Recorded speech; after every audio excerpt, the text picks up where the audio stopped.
देखो molar mass समझ नहीं लिया, atom atom molecule, atomic mass molecular mass, molecular mass को मोलर मास बोलते हैं। अब निकालते कैसे हैं वो देखो आप। सबसे पहले मैं यहां लिखता हूं एटॉमिक मास, ध्यान देना एटॉमिक मास। एटॉमिक मास किसी एटम का होता है, एटम होता है ना उसका होता है एटॉमिक मास। एटम है H हाइड्रोजन, हाइड्रोजन का एटॉमिक मास होता है 1। लिथियम, लिथियम देखो हाइड्रोजन का एटॉमिक नंबर क्या है 1 है, लिथियम का 3 है, लेकिन इसका एटॉमिक मास होता है 7, याद रखना है इनको। फिर आता है सोडियम 11 होता है, लेकिन एटॉमिक मास इसका होता है 23।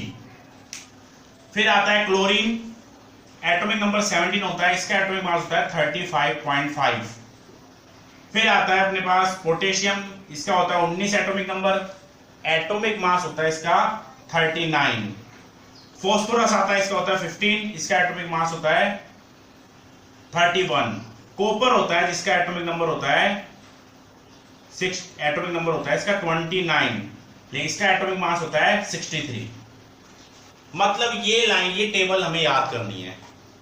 हमारे 11th क्लास में ये टेबल है ना, इसे ही हमको याद करना है। 11 तो 12 की बात कर रहा हूं, उसके आगे तो हमें और भी याद रखने पड़ते हैं, 11-12 में हमें सिर्फ ये याद करना है। अब और बात, जैसे मान लो मैंने ऑक्सीजन नहीं लिखा इसमें, तो जो भी इसमें एलिमेंट नहीं है ना उनका एटॉमिक मास पता है क्या होगा, जो इसका एटॉमिक नंबर है उसका डबल। मतलब इसका एटॉमिक नंबर है 8, तो एटॉमिक मास क्या होगा इसका 16।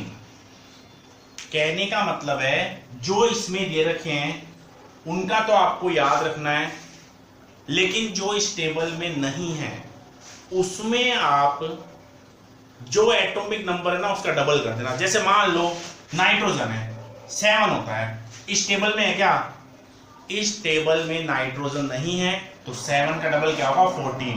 मतलब नाइट्रोजन का एटॉमिक मास 14 है। तो सिर्फ हमें याद क्या करना है, सिर्फ ये टेबल याद करनी है, पहली बात। अब मैं एक एग्जांपल बताता हूं, उससे आपको थोड़ा क्लियर होगा।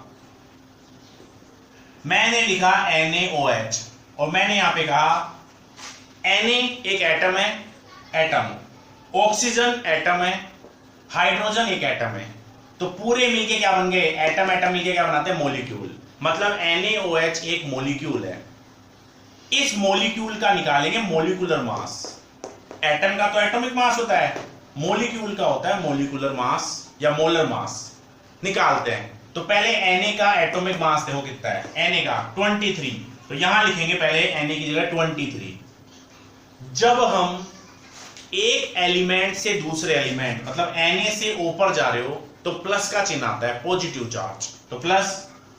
ऑक्सीजन का कितना होता है एटॉमिक मास, इस टेबल में है क्या ऑक्सीजन, नहीं है, तो मैंने बताया था ऑक्सीजन अगर टेबल में नहीं है तो एटॉमिक नंबर का डबल कर दो, तो कितना होगा 16। आ रहा है ना समझ में। प्लस हाइड्रोजन है क्या, बिल्कुल है, 1 है, तो 1, तो क्या आ गया 40। मतलब मोलर मास क्या आ गया NaOH का 40। दूसरा एग्जांपल H2SO4, H2SO4 का मोलर मास निकालना है। सबसे पहले 2, देखो 2 है यहां पे, तो पहले 2 लिखो। H पर क्या आता है 1, इससे इसमें जा रहे हो प्लस, एक एलिमेंट से दूसरे एलिमेंट पर जंप करते हो ना तो पॉजिटिव चिन्ह लगाना आपको, तो प्लस। S का क्या, S होता है 16, है क्या इसमें, नहीं है, तो लिख दो 32, डबल करके लिख दो। क्लियर हो रहा है ना। फिर इससे इसमें जा रहे हो प्लस, पहले ऑक्सीजन है 4, तो 4 लिखो ऑक्सीजन, ऑक्सीजन पर क्या आता है 16, इक्वल करो 64, 98, बिल्कुल ठीक है। तो इसका आ गया मोलर मास या मॉलिक्यूलर मास 98। नोट करो इसे आप लोग।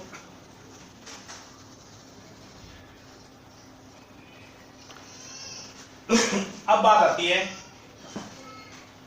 कि चलो एटॉमिक मास तो हमने लिख दिया, अब हम आगे देखते हैं और मोलर मास देखते हैं।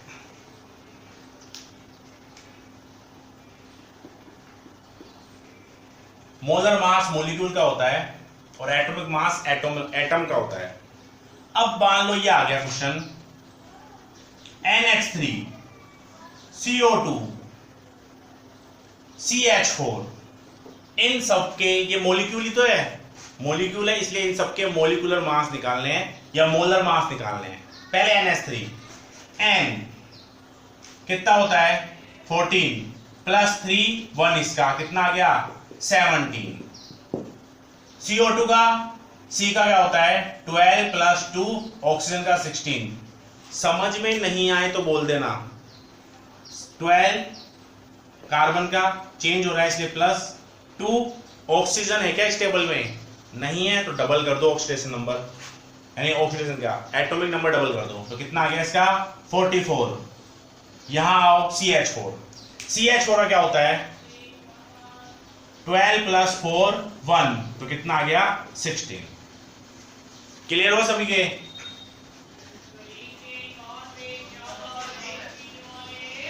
तो अब हम मोल कंसेप्ट देखते हैं, इसको मैं रेफर रहा हूं। मोल क्या होता है? मोल होता है ग्राम अपॉन मोलर मास।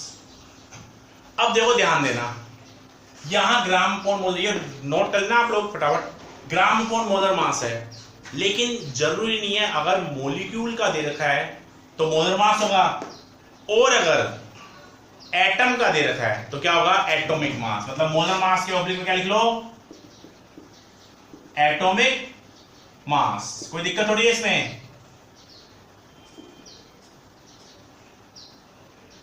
जैसे एग्जांपल देखो, समझो आपको कहा एक और ऐड कर लेना, एल्यूमिनियम का है ना 13 होता है, इसका एटॉमिक मास होता है 27, ये ऐड कर लेना टेबल में।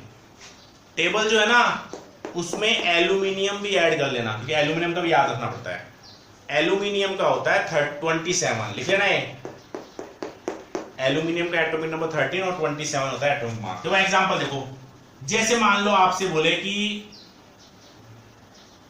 54 ग्राम एल्यूमिनियम है, ठीक है, तो आपको total number of Al atom बताने हैं। ध्यान देना, ये है, वापस बोल रहा हूं, 54 ग्राम एल्यूमिनियम है, उसमें आपको total number of Al atom बताने हैं। समझना, सबसे पहले देखो Al एटम बताने के लिए आपको मोल निकालने पड़ेंगे, तो मोल निकालेंगे पहले। मोल क्या होता है ग्राम अपॉन मोलर मास। यहां मोल यानी यहां मॉलिक्यूल है या एटम है, Al तो अकेला है तो एटम है, तो यहां मोलर मास से क्या लिखोगे एटॉमिक मास। कितना है ग्राम है 54, और Al का एटॉमिक मास क्या है 27। याद रखना कितना आ गया हमारे पास 2, मतलब एल्यूमिनियम हमारे पास 2 मोल है, 2 मोल एल्यूमिनियम है। क्लियर है ये बात? अब बात आती है कि total number of Al atom. तो मैंने बताया था आपको एक मोल में कितने एटम होते हैं, ये नोट कर लिया ना आपने, एक मोल में कितने एटम होते हैं, तो यहां लिखता हूं मैं, देखो 1 मोल इक्वल 6.023 इंटू 10 की पावर 23 एटम। 1 मोल में इतने एटम होते हैं, कोई दिक्कत थोड़ी है। तो यहां Al कितने Al है 2 मोल Al है, तो यहां लिख सकते हो 2 मोल Al। इसका मतलब क्या हुआ 2 इंटू 6.023 इंटू 10 की पावर 23 Al एटम है। ये बात आई क्या समझ में? आ गई ना?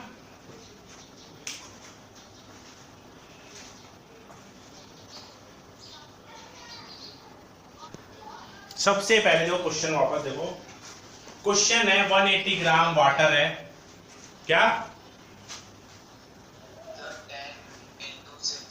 हाँ बिल्कुल बिल्कुल, बस आंसर आ गया, बिल्कुल ठीक है।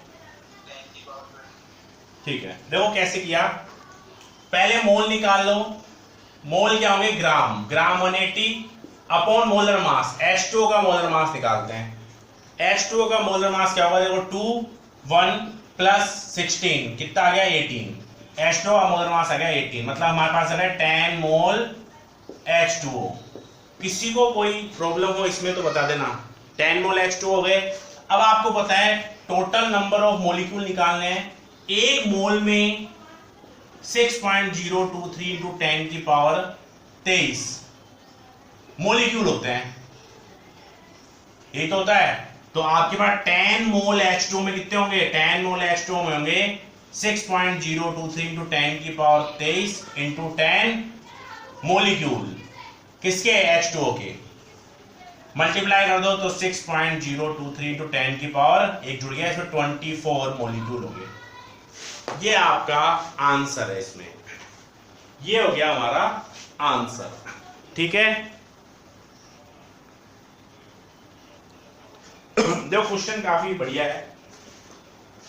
12,046 molecule of NaOH, calculate the gram of NaOH। मतलब इतने मोलिक्यूल अगर आपको NaOH के मिल जाए तो उसका ग्राम बताना है। देखो सबसे पहला काम है, मोलिक्यूल दे रखे हैं, हम न्यूमेरिकल का एक मेथड होता है, आप सबसे पहले न्यूमेरिकल का जो मेथड है ना, NaOH के ग्राम निकालने हैं। मतलब जो चीज आपको निकालनी है ना, हाँ क्या,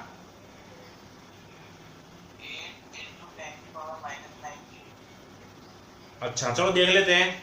-19 सही है वैसे तो। देखो ग्राम ऑफ NaOH निकालना है आपको, तो सबसे पहला काम है आपको ग्राम का फॉर्मूला लिखना आना चाहिए। फॉर्मूला क्या है आपको पता है, मोल बराबर क्या होता है, ग्राम अपॉन मोलर मास, ये होता है। तो आप इसको लिख सकते हो ग्राम बराबर मोल इंटू मोलर मास, ये लिख सकते हो NaOH का। मोल आपको पता नहीं है, मोलर मास NaOH का होता है 40, मोलर मास 40 होता है। क्लियर है यहां तक? तो अगर आपको मोल पता लग जाए तो आपको NaOH के ग्राम पता लग जाएंगे। ये NaOH के ग्राम है, कोई दिक्कत है क्या यहां तक?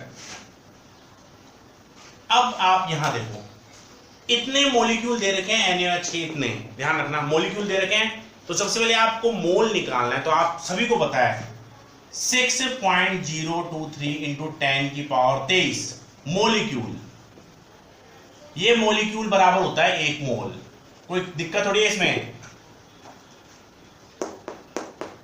यही तो होता है। तो इतने मोलिक्यूल का मतलब 1 मोल होता है। तो 1 मोलिक्यूल का मतलब क्या होगा, 1 मोलिक्यूल अपॉन में चले जाएगा, जनरल मैथमेटिक्स 23 मोल, इतने मोल होंगे। देखो एक बार ढंग से, इतने मोल ही तो होंगे, इतने मोलिक्यूल का मतलब इतने मोल होते हैं। तो अब आप बताओ आपके पास कितने मोलिक्यूल हैं, 12046।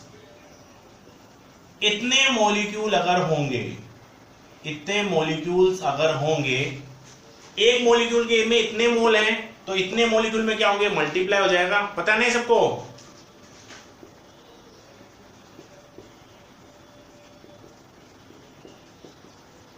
मोल, इतने मोल हो गए। ढंग से देखो एक बार। तो अब आप इसको सोल्व करोगे, एक बार बताओ, देखो ध्यान देना, ये तो ऊपर गया मतलब 12046 इंटू 10 की पावर -23 अपॉन 6.023, ये है। जैसे ही आपने पॉइंट हटाया तो 1 2 3 ऊपर आ गया 10 की पावर 3। ये सबको आती ना कैलकुलेशन। अब आप इसको इससे काटोगे, तो इसको अगर कट करोगे तो ये आएगा 2, मतलब आ गया 2 इंटू 10 की पावर -20, क्योंकि ये -23 में से 3 गया, तो इतने मोल आ गए आपके पास।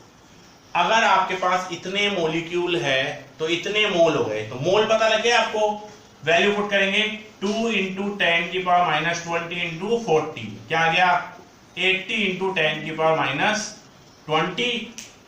10 को उधर ले जाओ तो क्या आ गया 8 इंटू 10 की पावर -19। NaOH क्या आ गए, ग्राम आ गए।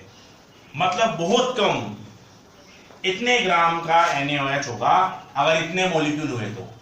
ये आपका आंसर। क्लियर हो गया ना? नोट कर लो इसको। देखो मान लो कोई ऐसी रिएक्शन है N2 प्लस H2 NH3, ये क्वेश्चन है। आपसे कहा इसमें आपको सभी के मोल बताने, ध्यान देना। सबसे पहला काम है NH3, N कितने हैं 1 और यहां कितने हैं 2, तो पहले N को बैलेंस करो। तो N को बैलेंस करने के लिए यहां पे क्या लगा दो 2, हो गए ना N बैलेंस। बैलेंस जब भी करते हैं ना हम, तो हम आगे ही लगाते हैं, ध्यान रखना। H कितने हैं 3 को 2 से मल्टीप्लाई करो 6 है, यहां पर कितने हैं H 2 ही है, तो यहां पर क्या लगा देंगे 3। बैलेंस हो गई, देखो बैलेंस हो गई। उसके बाद इसको बोलते हैं हम रिएक्टेंट और इसको बोलते हैं प्रोडक्ट, एक रिएक्टेंट और एक प्रोडक्ट। अब आपसे कहूं मैं यहां पर देखो जो आगे नंबर दे रखा है ना वो एक ही तो आगे नंबर, इसका मतलब है यहां N2 1 मोल है, यहां N2 क्या होगा 1 मोल, तो N2 क्या है 1 मोल N2 है इस रिएक्शन में। यहां क्या है 3 मोल H2 है और 2 मोल NH3 मॉलिक्यूल है, यही तो है। देखो क्लियर। अब आपसे कहा मैंने टोटल रिएक्टेंट कितने मोल है, तो आप बोलोगे टोटल रिएक्टेंट है 4, 3 और 1 ये, और टोटल प्रोडक्ट कितने मोल है, तो आप यहां बोलोगे टोटल प्रोडक्ट है 2 मोल। क्लियर है यहां तक, 2 मोल ही तो है। अब मैं आपसे कहता हूं चलो मोल तो पता लग गया आपको, N2 के ग्राम बताओ, तो आप बोलोगे ग्राम क्या होता है मोल इंटू